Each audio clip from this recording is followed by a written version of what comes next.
clinker qui est exploité à Tablibo, avec toutes les conséquences. J'avais parlé des phosphates déjà, les conséquences de l'exploitation des phosphates. Donc les phosphates qui sont exploités par les Israéliens, alors que c'est une société togolaise 100%, mais c'est les Israéliens qui l'exploitent, qui le vendent. On ne sait pas où vont les ressources des phosphates. Après on a attaqué le clinker et le calcaire avec les Indiens et les Allemands à Tablibo et environnant, Sikakondi, Tokwi, tout ça, tous les dégâts qui sont faits là-bas dans cette zone-là. Et pour compléter le dossier Tablibo, vous savez qu'à Ouassem, il y a beaucoup d'ouvriers qui sont victimes d'accidents, des gens qui se retrouvent des accidents de travail, les pieds coupés, les bras coupés. Et ces gens-là aussi sont nombreux, sont de plus en plus nombreux aujourd'hui. Ils sont à la maison, l'entreprise ne s'en charge pas, ils sont abandonnés, ils ont fait des démarches pour rentrer dans leur toit en vain et leur nombre ne cesse d'augmenter. Outre les morts, parce qu'un accident est arrivé dans une usine de crémation, de calcaire, tout ça, et de concassage de calcaire. Et ce que vous pouvez imaginer, on est dans des structures où la température est très élevée et les risques d'accident sont vite élevés. Donc il y a beaucoup de gens qui sont victimes d'accidents de travail à Ouassem là-bas, comme dans les autres mines, les phosphates, Scartogo. Mais les victimes de Ouassem sont toujours à Tablibo là-bas, personne ne s'occupe d'eux.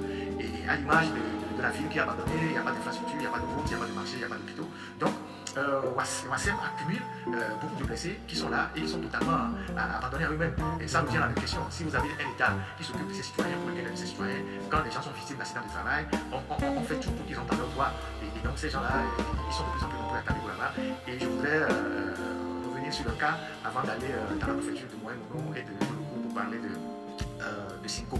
Donc voilà ce que je voulais dire pour compléter le dossier de Tablibo, sur lequel on pourra revenir à tout moment si il y a des faits nouveaux. Mais retenez qu'aujourd'hui, à Tablibo, c'est la désolation, c'est la misère. Et pendant qu'on est en train d'exploiter les mines, les populations ne bénéficient de rien. Ces Indiens qui sont arrivés au Togo et qui ont trouvé l'ancienne usine de la Simao, qui était financée en partie par les Allemands, ces Indiens ont profité pour créer aujourd'hui des usines un peu partout en Afrique. Ils ont même démonté certaines machines au Togo, parce qu'à l'époque de la Simao, c'était deux usines qui étaient collées. Ils ont démonté même certaines machines extrêmement chères au Togo, qui sont allées installer dans d'autres pays comme au Mali et ailleurs, pour continuer à ne pas faire leurs affaires. Donc aujourd'hui, si même on les fait partie du Togo, ils n'ont rien perdu, parce que le Togo a été leur premier pays de chute en Afrique de l'Ouest. Et à partir du Togo, ils ont essayé un peu partout dans la région. Ils se sont même permis de sortir des machines qu'ils ont trouvées au Togo pour aller installer dans d'autres usines dans la sous-région. Et donc, c'est des gens qui sont tranquilles, ils s'en foutent, puisque nos dirigeants sont leurs complices, puisque nos dirigeants sont aussi actionnaires dans cette société-là. Et dès que nos dirigeants prennent leur part d'action ou d'intérêt, ils se taisent et ils laissent le pays comme ça. Donc, voilà ce que je voulais dire sur Tablibo. Maintenant, on va entamer le dossier Sinko.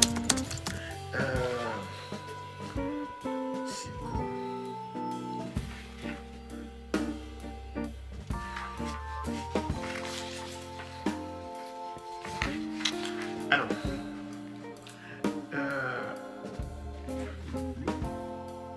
Sinko, c'est une entreprise ou une société qui s'appelait à l'époque Sinfaso. C'est une société qui appartient à un opérateur économique du Burkina Faso, Kanazoé Inoussa. Il est différent de l'autre Kanazoé parce qu'il y a plusieurs Kanazoé qui sont dans les affaires.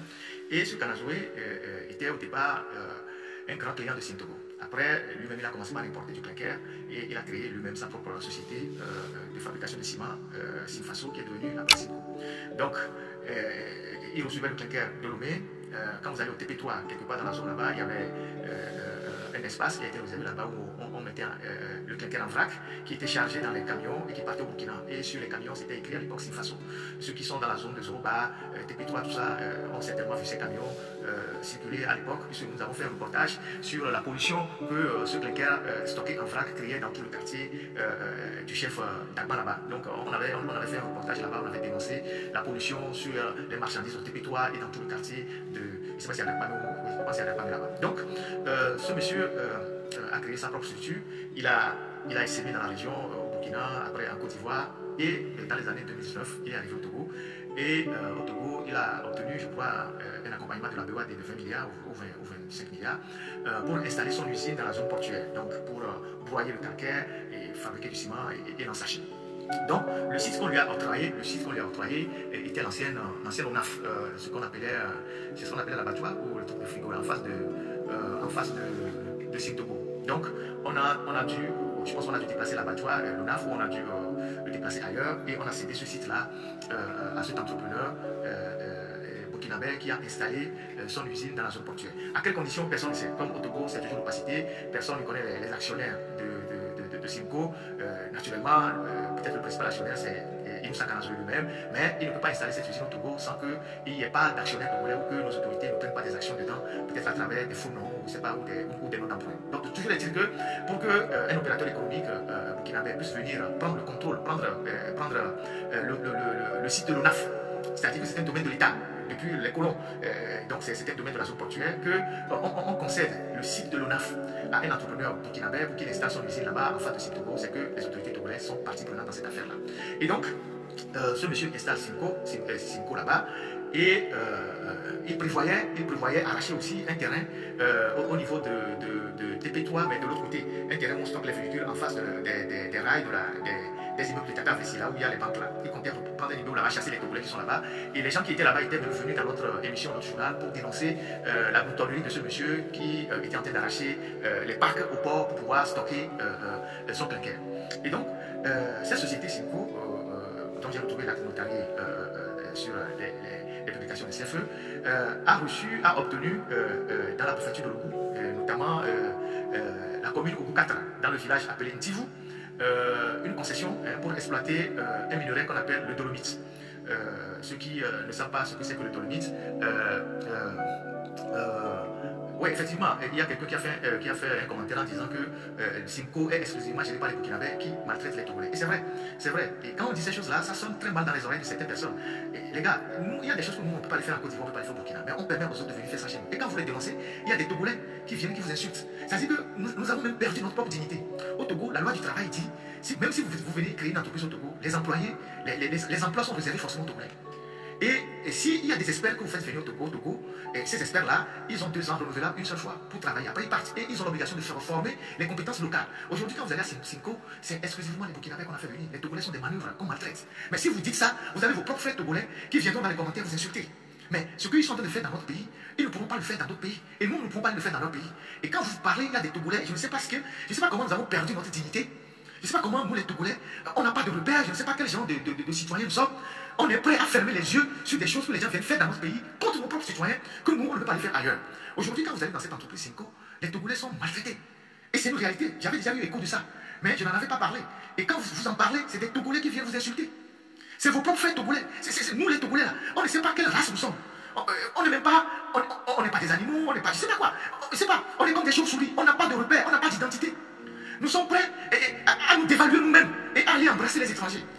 Aujourd'hui, est-ce que nous pensons que nous les Togolais là, nous les Togolais qui avons incarné pendant longtemps l'entrepreneuriat en Afrique de l'Ouest à travers les Nanabès, vous pensez que les Togolais n'ont pas les capacités de construire une usine de cimenterie? Pour exploiter nos propres minerais, les Togolais n'ont pas la capacité.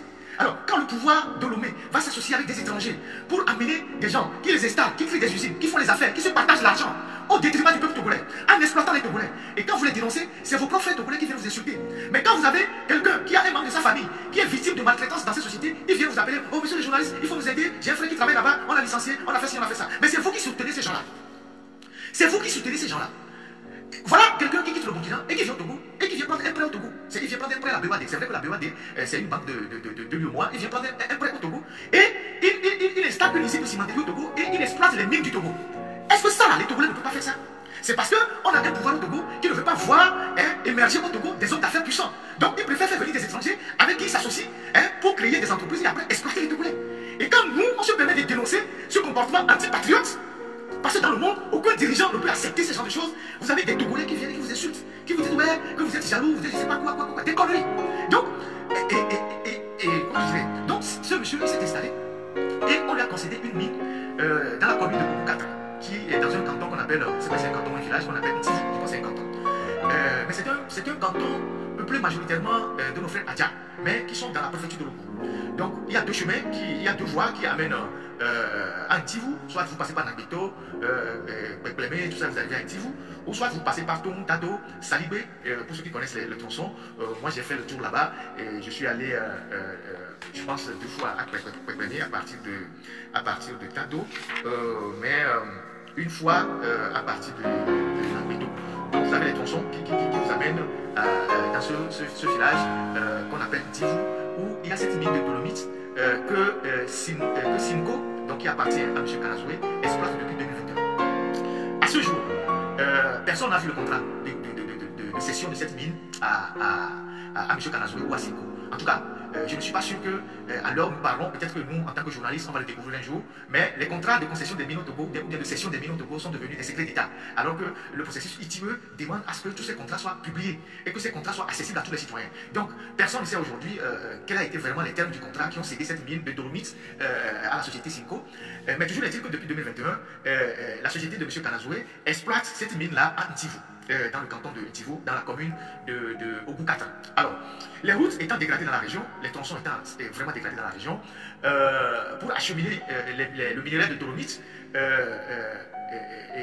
les camions ne peuvent pas passer par... attends, je vais retrouver le tronçon là, je vais retrouver l'agencement des tronçons, je l'ai fait tout à l'heure, quand je préparais l'émission. Quand je préparais l'émission, donne-moi une seconde. J'ai tellement de choses, je suis un peu perdu dans mes papiers. Mais voilà. Donc, un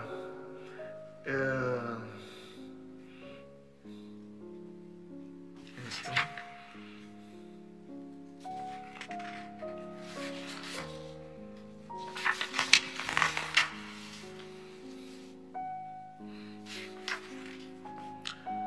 En tout cas, on a le tronçon.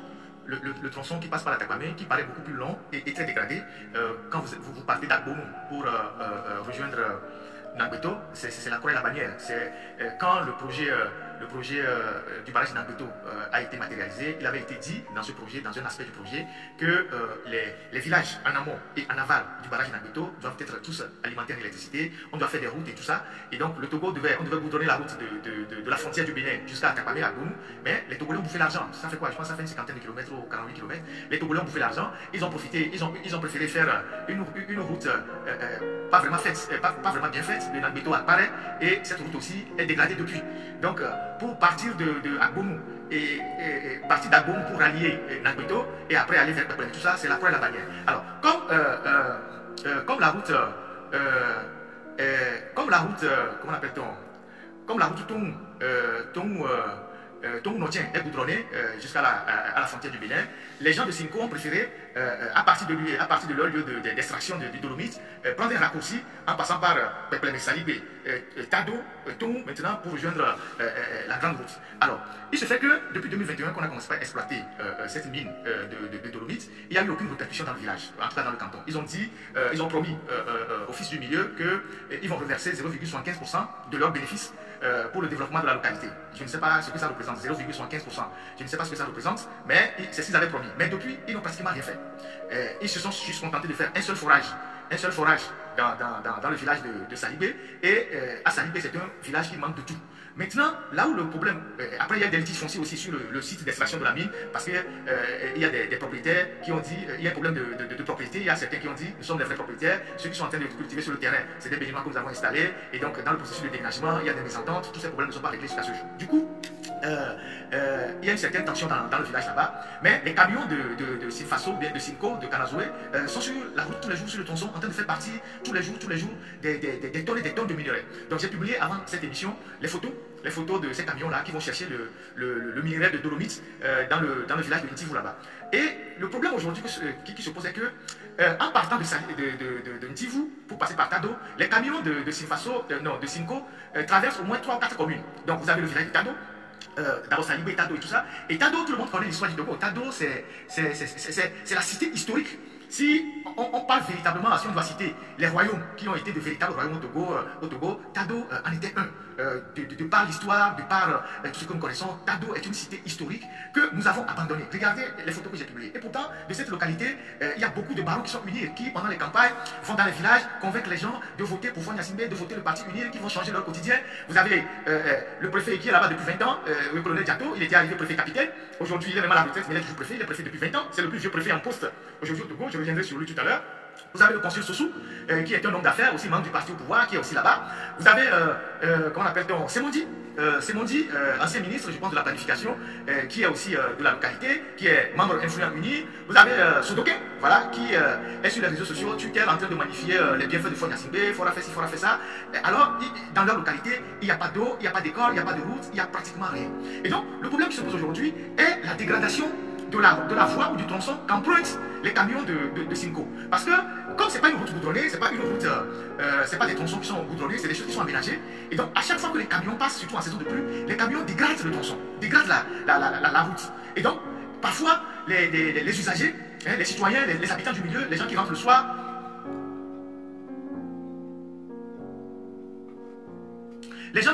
ou la nuit, puisque ce sont des voies qui ne sont pas électrifiées, les gens se retrouvent dans les ravins, les gens tombent sous les ponts, les gens meurent. Il y a pas mal d'accidents sur cette route-là. Et donc, plus les camions de Simco passent sur la voie se dégrade, parce que ce sont des voies qui sont reprofilées. De temps en temps, on amène le dégradé, le caterpillar, on essaie de compacter un peu pour que les gens passent. Donc, c'est des voies qui sont dégradées, et quand les camions passent dessus, elles se dégradent davantage. Et les gens font des accidents la nuit, il y a des véhicules qui tombent sous les ponts et les gens meurent. Et donc, à un moment donné, les populations de Salibé, qui est le premier village après en venant de Tivou, se sont soulevées pour bloquer les camions de Simco en disant si Simco n'est pas capable d'arranger la route, si Simco n'est pas capable d'installer des infrastructures, les camions de Simco ne vont plus emprunter les tronçons qui se dégradent. Et donc le préfet est intervenu, le colonel Diato est intervenu pour calmer les populations en leur disant oui, lui-même il va voir Simco pour que Simco essaie de faire quelque chose dans les localités, de construire des écoles, et les gens se sont calmés. Et ce préfet, qui est là depuis, je dis, 20 ans, il a été nommé en 2004, je pense, en 2004. Ce préfet, il est devenu l'homme à tout faire de toute cette préfecture. La préfecture est confondue au préfet depuis 20 ans. C'est-à-dire, c'est le fort Nyassimbe du Moyen Mono, où je dirais le Mussolini qui est là-bas. Tout parle du préfet, tout revient au préfet. Si vous voulez faire quelque chose dans le Moyen Mono, si le préfet dit non, vous ne le ferez pas. Si le préfet n'est pas d'accord, finalement, il est devenu un grand fétiche dans cette préfecture-là. Et donc, le préfet a commencé par, curieusement, à faire la promotion de Simco dans la région. Et a commencé par interdire la vente des ciments des concurrents de Simco, notamment Simtogo, en disant il ne veut plus voir personne vendre les ciments de Simtogo, ils ne vendront que les ciments de Simco. Les gens ont trouvé ça curieux et ça a créé des problèmes au point que les responsables de Simtogo se sont déplacés pour arriver dans la région pour parler avec le préfet en disant mais pour quelle raison il interdit la vente des autres cimenteries, des autres produits des autres sociétés, à part, c'est-à-dire que sans Simco, personne ne doit rien vendre. Donc ça a été des choses qu'ils ont essayé de régler entre eux. C'est un préfet qui fait des affaires depuis dans la région, donc il a aussi ses commissions. C'est tellement que quand il s'improvise des marcheurs de Simco, il a aussi certainement sa part auprès de cette entreprise du Burkina Faso. Et donc aujourd'hui, la voie est totalement dégradée et les populations se plaignent. Et les gens se disent mais on ne peut pas exploiter un minerai chez nous. Et on n'est même pas capable d'aménager la voie qui permet d'acheminer le minerai. Vous voyez par exemple, c'est vrai qu'il y a des choses que nous reprochons à des colons et tout ça, mais quand le colon est venu chez nous, la première chose que le colon a eu à faire, c'est de faire des routes et des chemins de fer. Et ces routes et ces chemins de fer, ce n'était pas pour notre propre bien, même si on en a bénéficié. C'était pour acheminer les produits vers le port autonome, le port et les expédier vers l'Occident. Donc, si vous avez les rails, on a expliqué l'utilité des rails au Togo, les rails routières, les rails de la dorsale et les rails de Balimé. Chaque tronçon de rail avait une mission spécifique.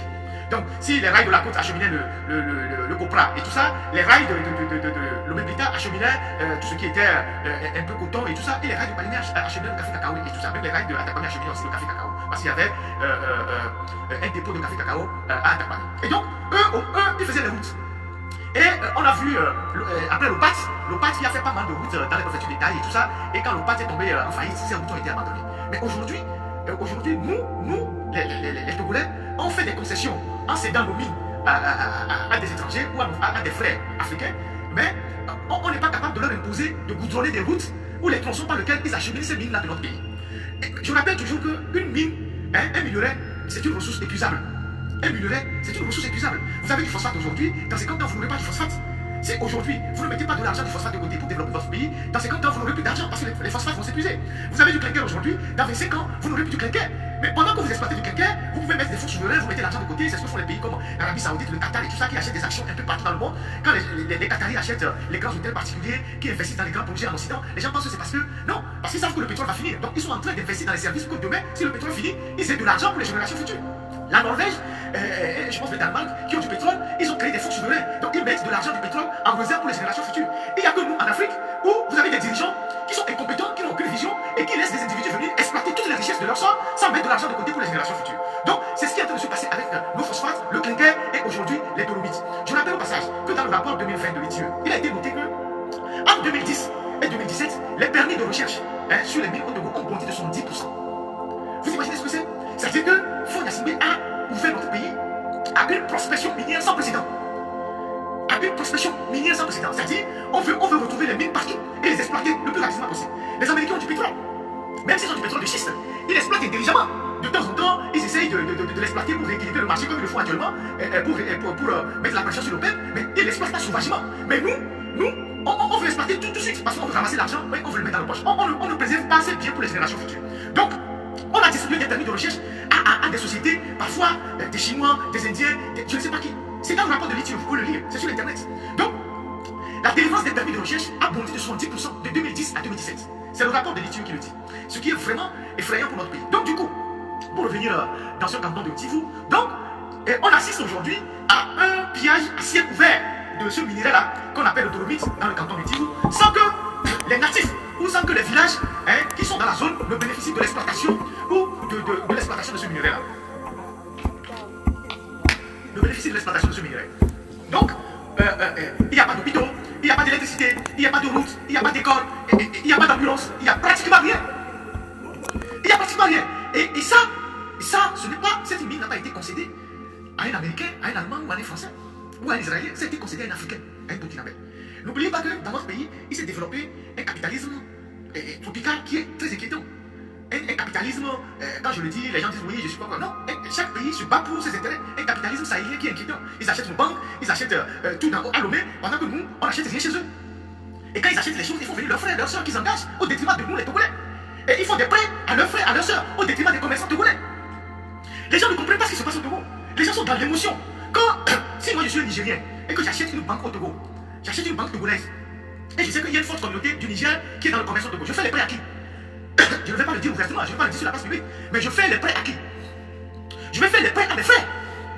Je vais faire les prêts à mes frères au détriment des Togolais. Je ne vais pas dire ouvertement que je ne vais pas faire des prêts au Togolais, mais quand le Togolais vient, je vais lui imposer des conditions qu'il ne peut pas remplir. Je vais lui dire d'apporter tel garant, d'apporter tel titre foncier, d'apporter ci, d'apporter ça.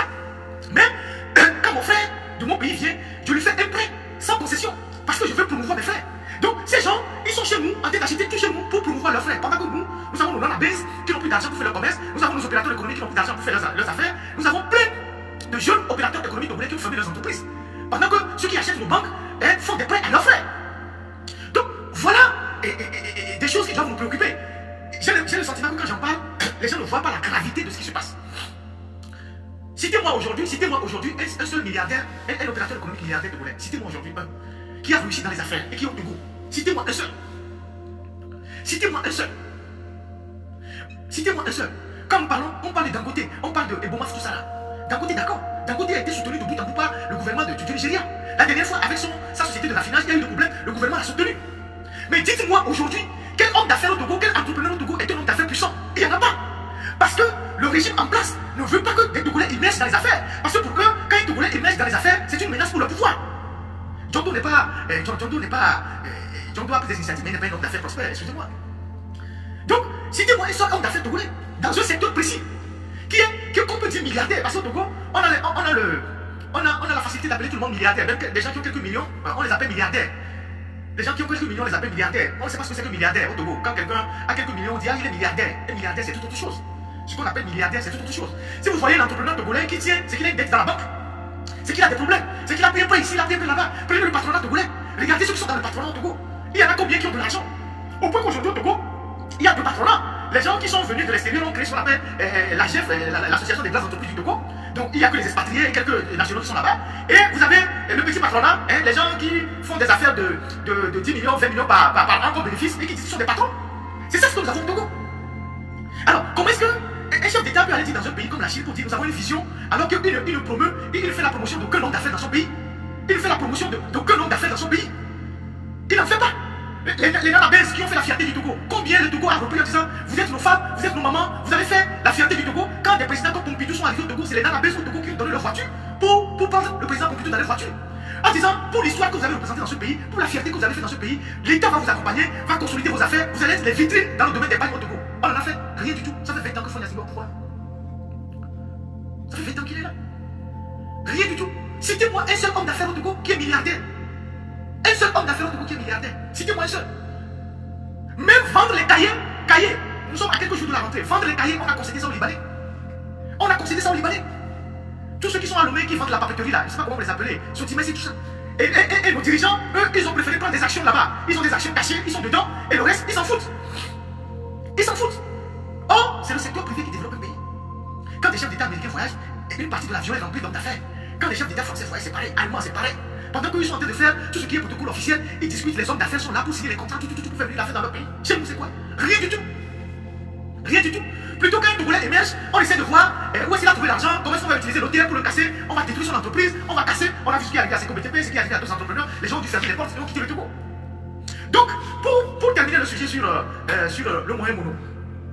Donc, le moyen mono, la commune de Ogo 4. Donc aujourd'hui, les natifs de ces localités-là sont en train d'observer le pillage de leurs ressources minières, comme on le fait déjà dans le Vaud, comme on le fait dans le Yoto, comme on le fait dans les lacs mines, avec le phosphate, le clinker, et les gens ont croisé les bras, les gens regardent. Les gens regardent. Et vous avez vu les images que j'ai partagées du village de Tado. Si on était un pays normal, où les gens ont une vision dans ce pays, une localité, une cité historique comme Tado, Tado qui historiquement a généré des localités aussi puissantes de l'autre côté au Bénin, comme comment on appelle ça, le Kossa, Dogbo, Azové, Alada, je pense même à Bomé, puisque tous ces gens sont venus de Tado, qui sont des cités prospères, puissantes, organisées, qu'on dise que Tado, qui est la maison mère de toute cette cité-là, regardez ce que Tado est devenu. Même si on avait fait 2 ou 3 routes pour aller à Tado et qu'on avait réaménagé Tado en mettant des infrastructures, en mettant des sites historiques, ça va attirer des touristes. Et pourtant on avait un ministère du tourisme. On a un ministère du tourisme parce qu'on ne veut rien valoriser au Togo. On fait le nivellement par le bas, on tire tout le monde vers le bas. On veut que toutes les localités soient au même niveau, dans la misère totale. Donc aujourd'hui, Tado est là et voit passer des camions, des dizaines de camions tous les jours qui dégradent la voie qu'utilisent les riverains, et la voie se dégrade pendant que Simco fait partie tous les jours des tonnes et des tonnes de minerais de dolomite dans cette localité. Un jour, quand il n'y aura plus de mines, quand il n'y aura plus rien, ils vont laisser la zone, il y aura une déforestation, des dégâts sur le plan environnemental, les routes dégradées, pas d'hôpitaux, pas d'écoles, je ne sais pas, il n'y aura rien pour les populations. Donc aujourd'hui, c'est une inquiétude pour les populations et les gens, à force d'interpeller enfin leur propre cadre dans les localités qui se retrouvent dans le parti au pouvoir, que sont les gens que j'ai cités tout à l'heure, les gens comme Sossou, les gens comme Sodoké, les gens comme Semondi, tous ces gens-là, qui sont les barons de Unir qui viennent là-bas et miroiter des choses aux populations. Les gens sont fatigués de les interpeller. Les gens sont fatigués de ce préfet qui est là, qui est devenu un affairiste dans cette préfecture de Moyen-Mono depuis 20 ans, qui n'est jamais muté, qui est indéboulonnable, qui est devenu carrément un préfet, tout ça. Donc aujourd'hui, on est dans ces situations.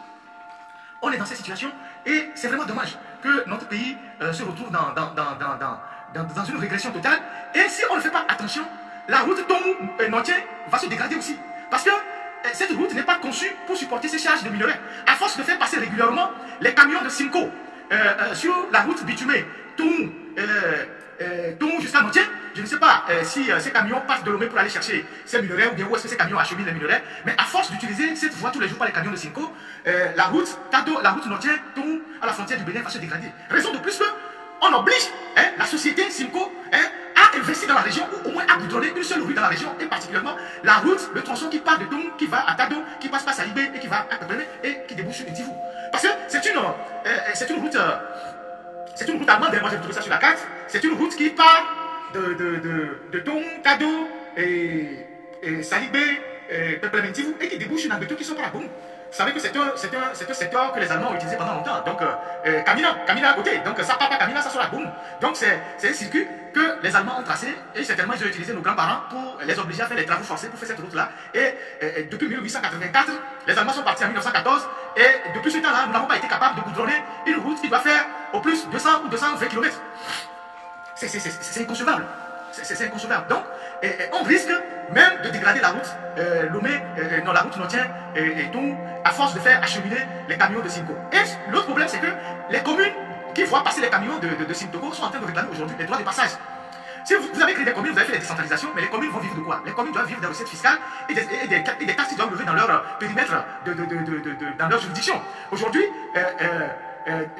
les camions de Simco passent dans les communes et dégradent les voies. Et dégradent les tronçons de route qui sont aménagés par les mairies. Donc aujourd'hui, les mairies sont en train de faire du bruit pour dire puisque vous passez dans nos localités, vous dégradez les routes, il faut que vous payiez les droits de passage. Ce qui est logique pour les mairies. Et donc, c'est tous ces problèmes-là aujourd'hui qui sont là-bas et qui continuent de créer la tension entre les populations et tous ceux qui sont en train d'exploiter ces mines là-bas. Donc voilà ce que je voulais dire de façon ramassée sur l'exploitation de ce minerai dolomite à Ntivou.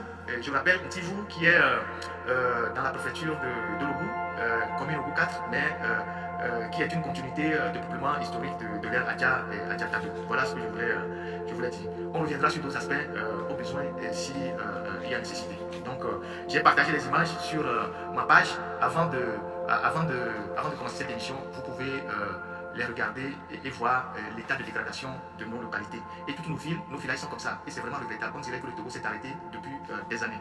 Voilà. Maintenant,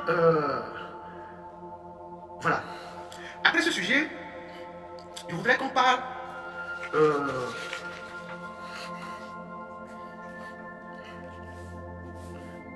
excusez-moi, je suis en train de cocher les sujets que j'ai déjà abordés pour savoir ce qu'il reste. Donc, après ce sujet, parlons du discours de Faure Gnassingbé en Chine. J'ai partagé ce discours il y a 3 jours, ou 4 jours sur ma page ici. Et j'espère que certains ont suivi. C'est un discours de 8 minutes dans lequel Faure Gnassingbé, qui a pris la parole à ce sommet, à cette initiative qui s'appelle la FOCAD, en train de parler du Togo. Un Togo dans lequel moi je ne me reconnais pas. Je ne sais pas s'il y a 2 Togos. Et après, il essaye il fait le réquisitoire contre les institutions internationales. Et voilà. Donc c'est un discours un peu lunaire. Et